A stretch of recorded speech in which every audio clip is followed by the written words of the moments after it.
Aujourd'hui, vous allez pouvoir admirer avec quelle habileté Sherlock Holmes a réussi à découvrir l'assassin de Lord Brackenstall.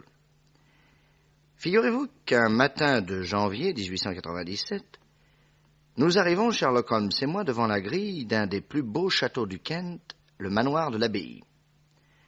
Nous avions quitté Londres de très bonne heure à la suite d'un télégramme de l'inspecteur Hopkins de Scotland Yard, qui, à l'exemple de beaucoup de ses confrères, désirait avoir l'opinion de mon ami sur un crime qui venait d'être commis. Bonjour, monsieur Holmes. Bonjour, docteur. Avez-vous fait bon voyage? Oui, sauf que la chaudière du wagon ne fonctionnait pas. Ah, nous sommes morts de froid. J'en suis navré. Entrons vite, vous allez prendre du café bien chaud, puis nous serons reçus par Lady Brackenstall. Son mari a été assassiné dans la nuit de lundi à mardi, et elle-même a été blessée. Gravement? Non, heureusement. Vous me voyez très gêné vis-à-vis de vous, monsieur Holmes. Pourquoi donc? C'est que depuis le moment où je vous ai envoyé ce télégramme, je n'ai plus aucun doute sur le qui a tué. À la bonne heure. J'en suis ravi pour vous et nous allons reprendre le premier train. Non, non, monsieur Holmes, non, je vous en prie. Puisque vous êtes ici, j'aimerais bien qu'à votre tour, vous examiniez cette affaire. Et en espérant que vos conclusions seront les miennes. Volontiers. Et si vous le permettez, je ne vous dirai rien, afin de ne pas vous influencer. C'est le plus sage, en effet. Un quart d'heure plus tard, nous nous trouvions au rez-de-chaussée dans le boudoir de Lady Brackenstall. Ravissante jeune femme blonde, elle était étendue sur un canapé et une gouvernante était en train de baigner d'eau vinaigrée une énorme bosse tuméfiée que sa maîtresse avait au-dessus de l'œil droit. Posez ça là, Teresa. Asseyez-vous, messieurs. Merci. Merci. Soyez le bienvenu, monsieur Holmes, puisque monsieur Hopkins a jugé bon de vous faire venir. Vous avez plusieurs blessures, madame? Seulement celle-ci, au front. Permettez que je regarde. Mais, pardon, la manche de cette robe de chambre vient de se relever sur votre avant-bras et je vois que tout près du coude, vous avez 2 autres blessures. Oh, ce n'est rien. 2 petites brûlures qui n'ont aucun rapport avec le drame de l'autre nuit. Excusez-moi. Pourriez-vous maintenant nous exposer les événements tels qu'ils se sont déroulés? Je vais essayer. Bien qu'il me soit atrocement pénible, vous le concevez, le souvenir de ces heures tragiques. Voilà. Lundi soir, mon mari et moi, nous étions assis ici, dans ce boudoir, en train de lire au coin du feu. Ma chère, je vais vous demander la permission de monter. Cette chasse m'a tué. Après le pesant, le chasseur. Bravo. Eh bien, allez dormir. Ne tardez pas, vous non plus. Les domestiques sont couchés depuis longtemps et je persiste à dire que c'est une erreur de les avoir tous logés au bout de l'aile droite. Il nous arriverait quoi que ce soit, ils n'entendraient absolument rien. Que pourrait-il arriver, mon Dieu? Avec ces bandits qui courent la région depuis quelque temps. Pour vous tranquilliser, je ferai une petite inspection avant de me coucher. C'est à moi de la faire. Mais laissez donc vous tomber de sommeil. Je finis mon chapitre et je vous rejoins. Bonsoir. Un quart d'heure plus tard, je fais mon tour dans le château. Je visite la cuisine, l'office, la salle d'armes, le billard, le salon et enfin la salle à manger. Là, je remarque que les rideaux fermés semblent bouger. La fenêtre doit être entr'ouverte. Alors je m'en approche, j'écarte les rideaux et... Oh, tu vas te taire, toi! Oh, mes enfants, je viens de lui envoyer un de ses coups de poing au-dessus de l'œil. Allez, entrez doucement et ramassez-la. T'es évanoui, bravo. Ce sera plus commode pour l'attacher. Tenez, là, dans ce grand fauteuil en bois. Allez, ligotez-la. Avec quoi? Là, arrachez-moi ce cordon de sonnette là le long du mur. Et voilà. Et attachez-moi cette jolie dame sur le fauteuil. Pendant ce temps-là, je vais voir s'il y a quelque chose à boire. Ah, il y a sûrement tout ce qu'il faut dans ce buffet. Oh, une bouteille de Bourgogne. Formidable. Je sors 3 verres et je vous sers, mes enfants. Eh, dites donc, vous faites des nœuds solides, hein? Eh ben, mettez-lui aussi un baillon. Si elle va recommencer à crier, qu'on l'entende pas, au moins. Hop. Et voilà. Ah, bien travaillé. Et maintenant, venez boire un coup avant qu'on s'occupe de l'argenterie. Elle est tienne. Eh, dites donc, c'est du 78. C'est de bonne année. Bon. Allez, maintenant, embarquez-moi ces couverts. Et puis cette saucière en vermeil. Et puis aussi ces plats en argent.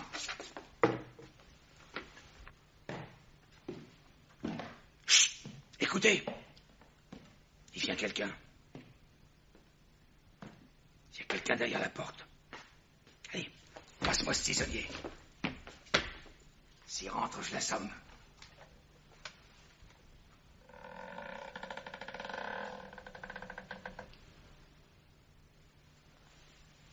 Méré, c'est vous qui avez crié? Méré, vous êtes là? Eh bien, Méré.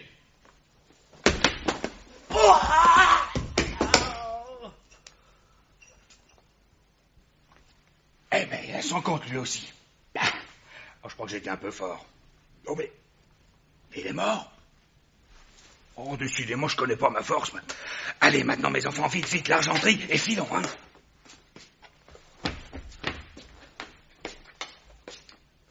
Et ils ont disparu par la porte-fenêtre. Je ne m'étais pas complètement évanouie, et j'ai pu me rendre compte de tout. Combien étaient-ils? 3. Le chef était un colosse à barbe grise, et les 2 autres très jeunes, autant que j'ai pu en juger, car ils étaient masqués tous les 3. Seul le chef parlait. Ses complices exécutaient les ordres sans prononcer un seul mot. Je vous remercie, madame. Puis-je voir la salle à manger? C'est à côté.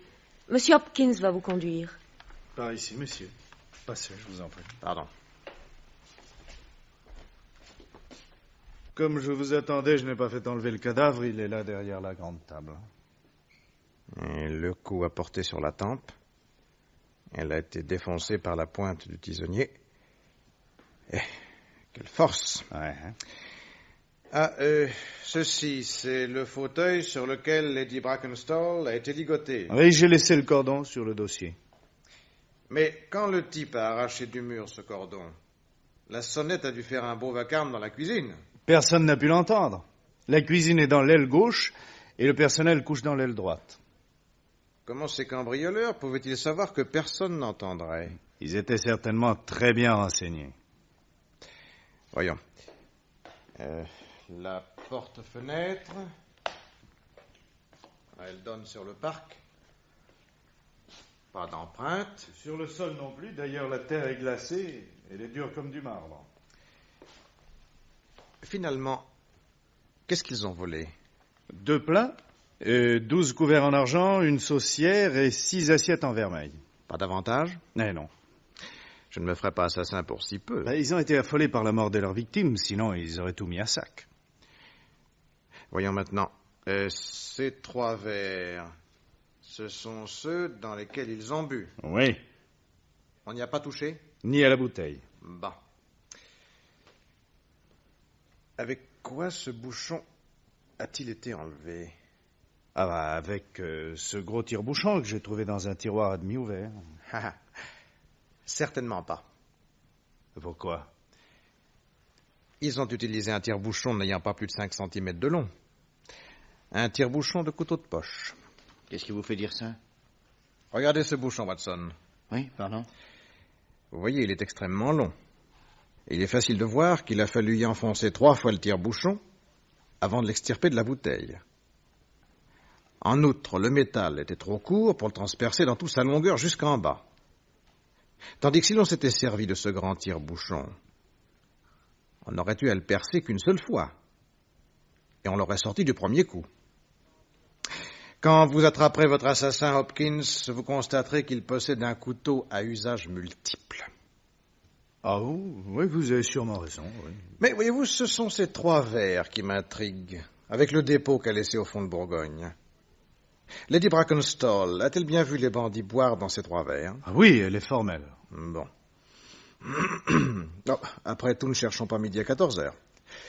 Dites-moi, Hopkins, Lady Brackenstall faisait bon ménage avec son mari? Pas très. J'ai interrogé les domestiques. Il paraît qu'il abusait un peu trop du whisky. Ça menait des discussions. Ah. Maintenant, Hopkins, ne croyez-vous pas que le moment soit venu de me dire votre conviction sur la personnalité des assassins? Ça ne vous semble pas limpide? Les 3 Rendall. Évidemment. Vous croyez? Ce sont eux qui ont fait le coup, pardi. Le père et les 2 fils. Ils ont opéré il y a 15 jours à Sydenham. On les a vus et leur signalement est bien connu. Ils n'ont pas dû quitter la région, et vous le voyez, ils n'ont pas attendu longtemps pour recommencer. Vous avez peut-être raison. Et cette caractéristique, le père parle et les 2 fils sont muets. C'est signé. Et le père qui est un colosse. Il ne nous reste plus qu'à regagner Londres et à vous souhaiter bonne chance, mon cher Hopkins. Vous êtes certainement dans le vrai. Une demi-heure plus tard, nous attendions sur le quai de la gare le train pour Londres. À quoi pensez-vous, Holmes? Vous m'avez l'air soucieux. Il y a que je me suis laissé influencer par Hopkins et qu'à tout prendre, cette enquête ne me satisfait pas du tout. Ah. Voyons, il ne doit pas y avoir en Angleterre beaucoup de trios d'assassins correspondant au signalement que nous a donné Lady Brackenstall. Alors, vous en connaissez d'autres, vous? Non. Alors. Ah, tenez, voici notre train. Les premières sont au milieu. Courons vite. Non. Comment non? J'ai envie de retourner au manoir de l'abbaye. Qu'est-ce que vous dites? Oui. Mais Watson, plus j'y pense, et plus l'opinion que nous avons sur cette affaire est fausse. Retournons au manoir, venez. Le récit de Lady Brackenstall est pourtant sans défaut. Hein? Qu'avez-vous à y opposer? 3 verres de vin. Quoi? Il y a 15 jours, ces Rendall ont défrayé la chronique, et si quelqu'un voulait inventer de toutes pièces un soi-disant cambriolage, il ne pourrait pas ne pas penser à ce trio devenu célèbre.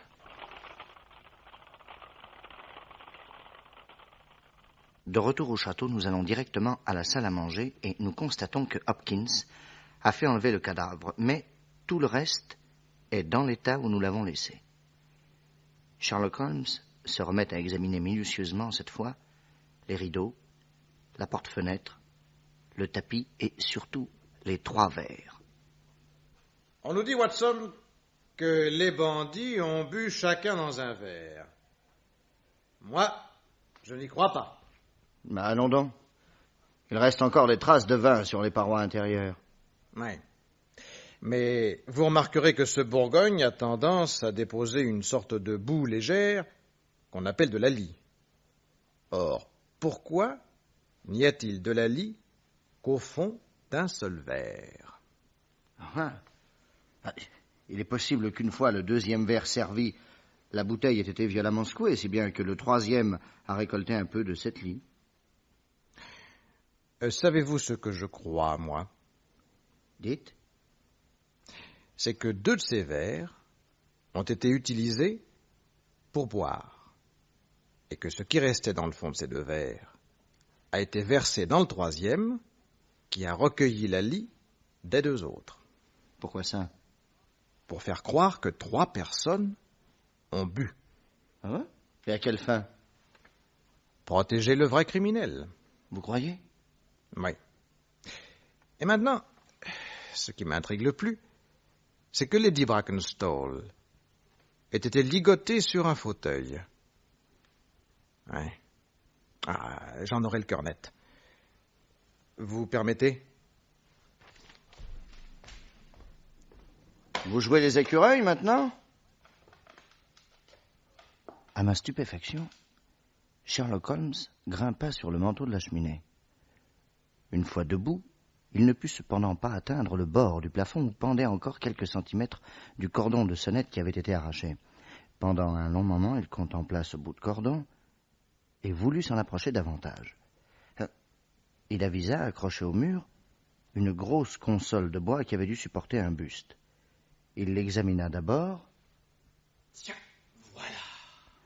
poussa un grognement de satisfaction et y posa enfin le genou pour s'en faire un point d'appui. De cette façon, il réussit à voir de plus près le bout de cordon, puis il redescendit. Voilà une affaire, Watson, qui comptera parmi les plus intéressantes de ma collection. Encore quelques maillons, et ma chaîne sera complète. Vous avez découvert l'identité des 3 assassins? Il n'était pas 3, Watson. Il n'y avait qu'un seul gars, fort comme un lion. Alors, regardez comment d'un seul coup, il a tordu ce tisonnier. Je peux vous préciser que le gaillard mesure 1,90 m, qu'il est agile comme un chat, qu'il est fort habile de ses doigts, et qu'il a l'esprit remarquablement vif, car c'est lui qui a monté toute cette histoire. C'est un individu de grande classe, mais personne n'étant parfait, il a laissé un indice terriblement éloquent. Lequel? Si vous arrachiez un cordon de sonnette, où la cassure devrait-elle se produire, normalement? Non, là-haut, au bord du plafond, là où le cordon est attaché au fil de fer qui va à la cuisine. Alors pourquoi s'est-il cassé à une dizaine de centimètres plus bas? Il ne s'est peut-être pas cassé. Comment pas cassé? Regardez l'extrémité du cordon qui est sur le fauteuil. Cette extrémité était filochée, non? Ah oui, oui, c'est exact. Alors, on l'a peut-être effiloché après coup, à la main, pour faire croire à une cassure naturelle due à l'usure. Bravo, Watson. Voyez-vous, l'homme avait besoin du cordon pour lier la jeune femme. Mais il ne voulait pas l'arracher brutalement, par peur d'alerter les domestiques en agitant la sonnette. Il grimpe sur la cheminée, et ne pouvant pas encore atteindre le cordon, il pose, comme je viens de le faire à l'instant, son genou sur la console. La trace est visible sur la poussière. À bonne hauteur cette fois, il sort son couteau de sa poche et coupe le cordon. Comme il s'en faut de 10 cm pour que j'aie pu atteindre ce bout, j'en déduis qu'il mesure au moins 10 cm de plus que moi. Merveilleux. D'autre part, allez voir le siège du Oui. fauteuil. Qui voyez-vous? 2 taches. Mouillez votre doigt et frottez doucement. Tâchez de me dire ce que c'est. C'est du sang séché.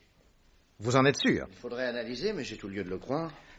En admettant que ce le soit, ces 2 taches à elles seules détruisent définitivement la version de Lady Brackenstall.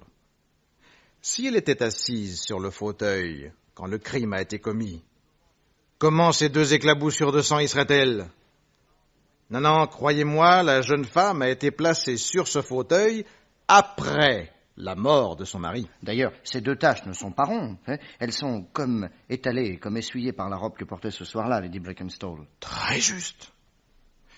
Un examen attentif de cette robe, même si elle a été nettoyée depuis, nous renseignera à coup sûr. Maintenant, j'aimerais interroger la gouvernante. Et donc, elle n'a pas l'air commode. Nous en avons maté d'autres. Tenez, voilà le valet de chambre qui passe dans le parc. Ne perdons pas de temps. Hé! Monsieur? Où se trouve actuellement la gouvernante de Lady Brackenstall? Dans la lingerie, monsieur. Voulez-vous nous y conduire? Si ces messieurs veulent bien me suivre. La lingerie se trouvait au second étage. La gouvernante était en train de coudre. Bonjour. Comment vous appelez-vous? Teresa. Comme vous le voyez, Teresa, nous sommes revenus afin de poursuivre notre enquête. Que savez-vous du drame qui s'est produit dans la nuit de lundi à mardi? Rien. Comment rien? Je dormais, je n'ai rien entendu. Ah. Et d'une façon générale, que pensez-vous de cette affaire? Rien. Allons donc. Madame n'a rien voulu me dire, alors je ne sais rien. Elle vous a tout de même fait part de ses impressions. Non. Pourtant, je croyais avoir largement mérité sa confiance. On se fait des illusions. Vous êtes à son service depuis combien de temps? 22 ans, monsieur. Je Je suis entré chez ses parents le lendemain de sa naissance. Sa mère est morte peu après, et je peux dire que je l'ai remplacée. C'est vous qui l'avez élevé? Oui, monsieur. Où? À Londres? Oh non, à Adélaïde, en Australie. Nous ne sommes en Angleterre que depuis 18 mois. Et Lady Brackenstall est mariée depuis combien de temps? 1 an. Je me suis laissé dire que son mari avait un penchant pour le whisky. Lui? C'était un abominable ivrogne. Il a fait le malheur de ma pauvre petite Mary. Vous exagérez. J'exagère. Vous ne diriez pas ça si vous saviez à quel point c'était une brute.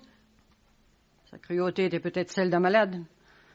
Mais pourquoi faut-il que ma petite ait rencontré un tel monstre? Ce mot dépasse certainement votre pensée. J'ai dit monstre et je vous en fais juge. La semaine dernière, le chien de madame le fatiguait par ses jeux. Savez-vous ce qu'il a fait? Il l'a arrosé d'essence et il y a mis le feu. Oh, la pauvre bête, c'était atroce. Et lui, il riait. Nous l'aurions tué. Il a été assassiné, ça prouve qu'il y a une justice. Je comprends. Et Lady Brackenstall ne vous a rien raconté de ce qui s'est passé cette nuit? Rien. À quoi attribuez-vous ce silence? Et je ne sais pas, je ne m'explique pas. Où se trouve la robe qu'elle portait ce soir-là? Ici, je viens de la repasser. Voudriez-vous me la montrer? La voici. Voyons.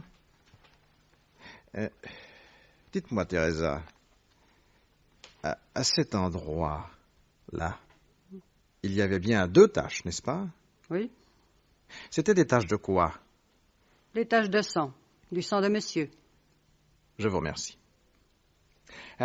Une dernière question. Quel est le nom de jeune fille de votre maîtresse? Mary Fraser. Étant jeune fille, elle est beaucoup sortie dans le monde? Jamais. Son père et moi, nous l'avons élevée dans un rigoureux protestantisme. Auriez-vous une photographie d'elle? Oui, dans ma chambre, à côté. Allez la chercher, je vous prie. Bien.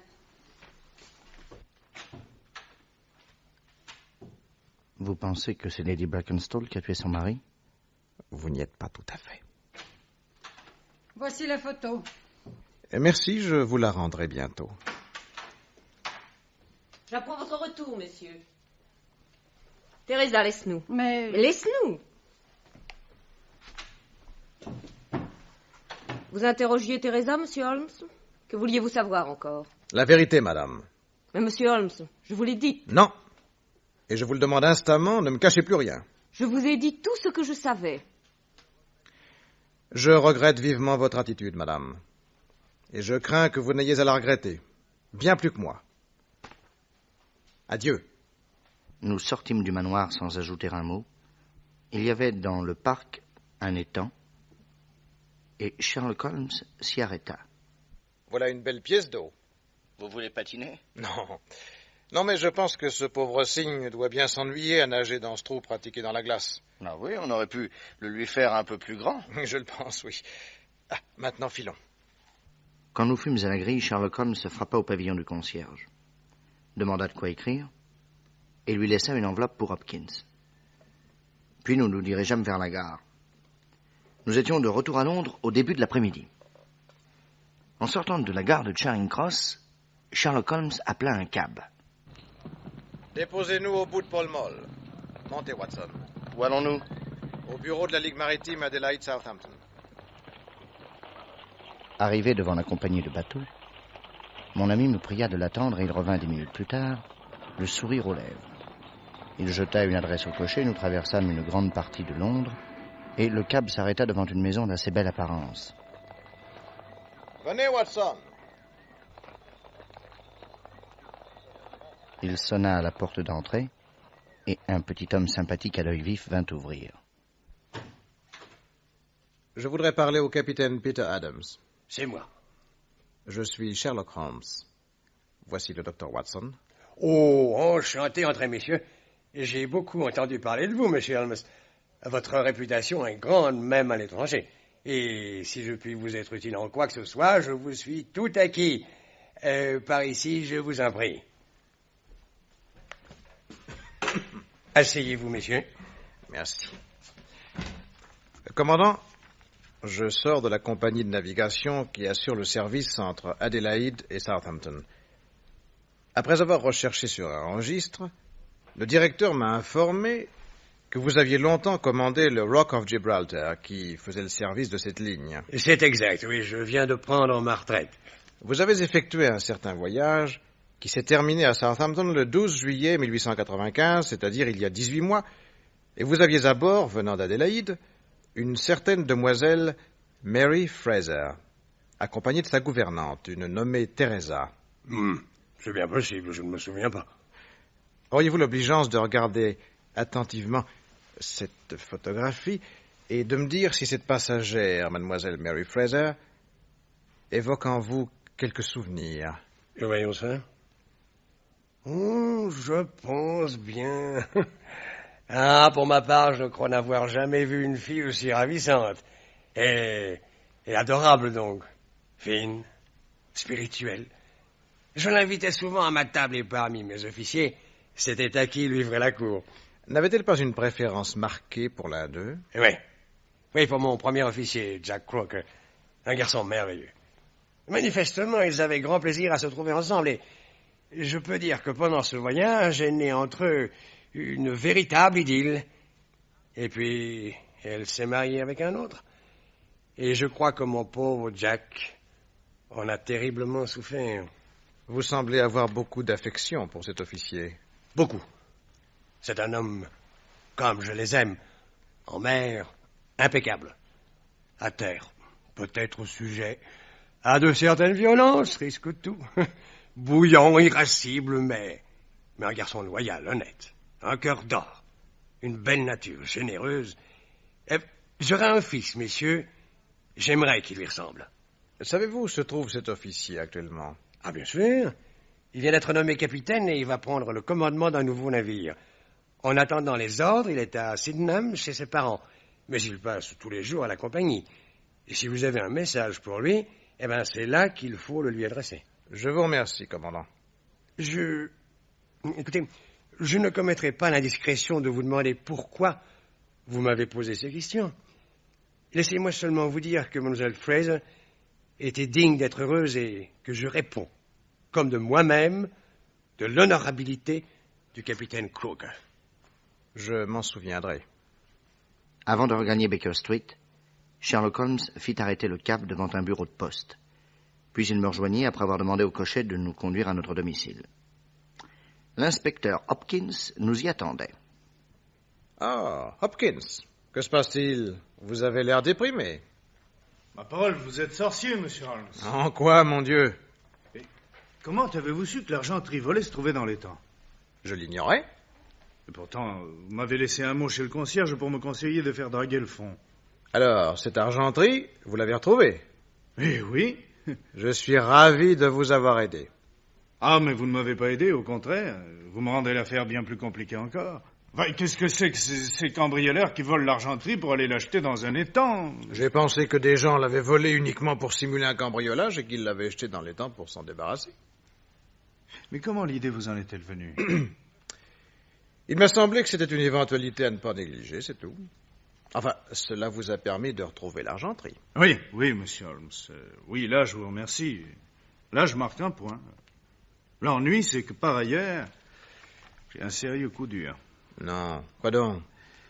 Les 3 Randall ont été arrêtés ce matin. Ah. Où ça?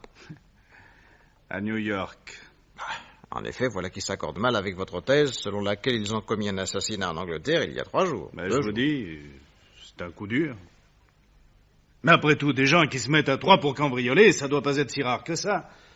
Il n'y aura pas de repos pour moi tant que je n'aurai pas découvert le fin mot de cette affaire. À bientôt, monsieur Holmes. Je vous tiens au courant. Vous aussi, naturellement. Hein? Au revoir, docteur. Au revoir, monsieur Hopkins. Ah, ça. Holmes. Mais pourquoi ne l'avez-vous rien dit? Mon cher Watson, sauf si je me trompe sur la vérité que je pressens et que nous allons connaître dans quelques minutes, je ne dirai jamais rien à personne. Entrez. Monsieur Sherlock Holmes? Capitaine Croker. Oui, monsieur. Je vous présente mon ami Watson. Vous pouvez parler devant lui sans crainte, c'est un tombeau et son avis m'est souvent précieux. Docteur. Commandant? Asseyez-vous, je vous en prie. J'ai reçu votre télégramme, me voici. Que voulez-vous de moi? M'arrêter? Alors faites vite et surtout n'essayez pas de jouer avec moi comme le chat avec la souris.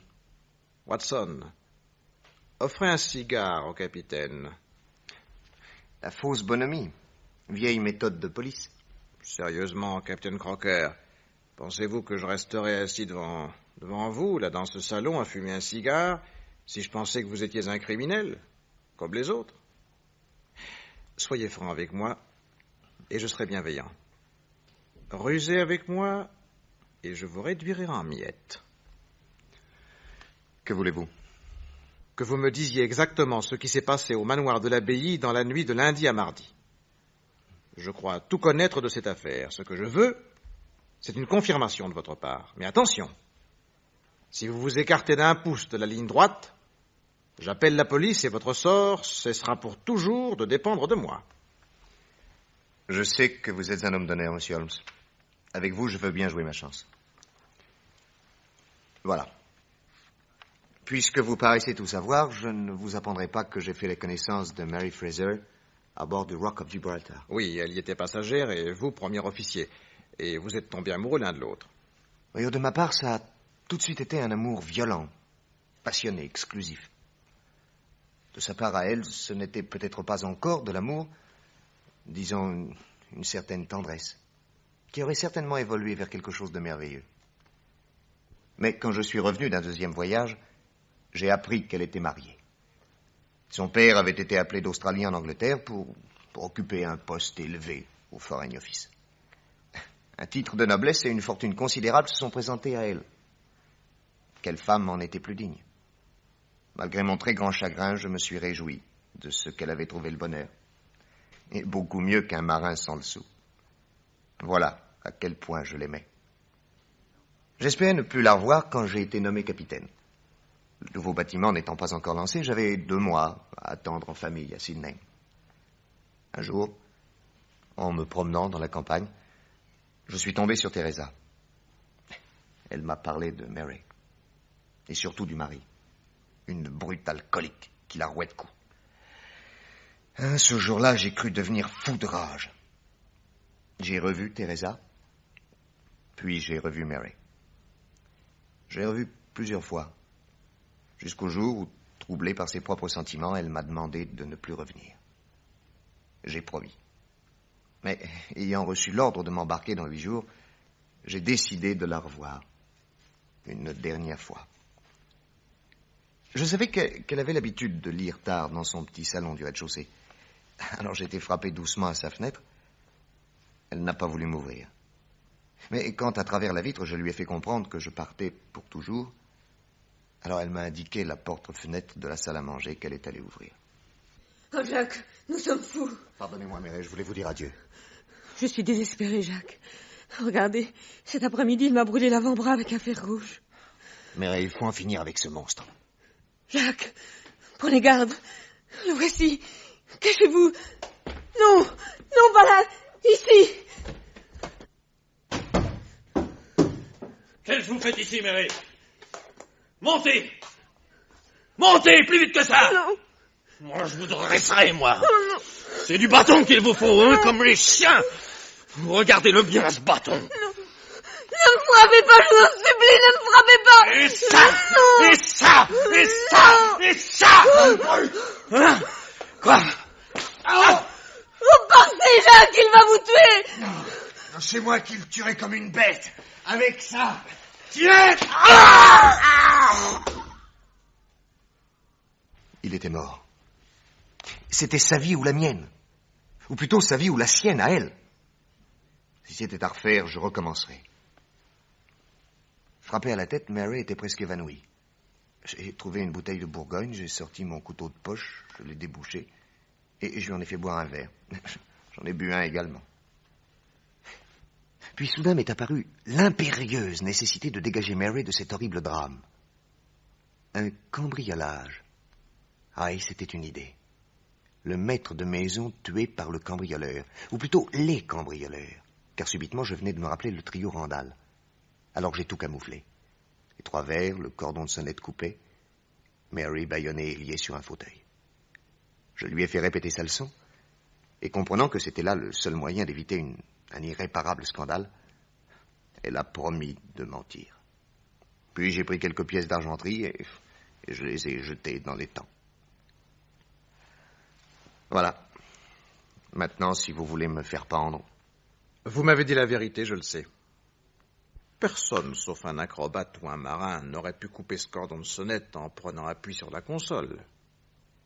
Et seul un marin était capable de faire les nœuds qui attachaient le cordon au fauteuil.